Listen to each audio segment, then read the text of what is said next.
ఇవాళ వంటగదిలోకి రాను, నేను ఏమి వండి పెట్టను. మీరే నాకు వండి పెట్టండి. అలిగి కూర్చొని ఆమెకి ఇష్టమైన నూడిల్స్ వండి పెడదామని నాకు నచ్చిన స్టైల్లో నాకు వచ్చిన విధంగా వండి పెట్టాను. పొద్దున్న టిఫిన్ డ్యూటీ నాది, మధ్యాహ్నం వంట డ్యూటీ హారిక అయితే తీసుకున్నాం అనమాట. నేను చేసిన నూడిల్స్ అయితే అమ్మకి బాగా నచ్చింది, లొట్టలు వేసుకుంటే తినేస్తుంది.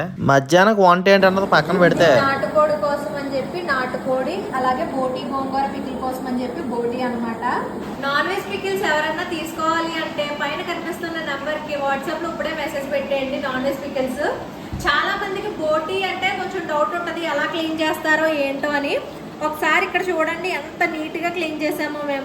మేము తినేది ఎలా అయితే క్లీన్ చేసుకుంటామో పికిల్స్ పెట్టేటప్పుడు కూడా అంతే క్లీన్గా మేము చేస్తాము. సో బోటి ఇలా ఎంత వైట్ వచ్చే వరకు కూడా క్లీన్ చేస్తాం అనమాట. నాటుకోడి ఏంటి అంటే జస్ట్ ఆర్డర్ ఇచ్చిన వాళ్ళకి మాత్రమే మేము ప్రిపేర్ చేస్తాం, అప్పటికప్పుడు ప్రిపేర్ చేసి ఇస్తాం అనమాట. సో అందుకే కొంచెం క్వాంటిటీలోనే ఉన్నది. మీకు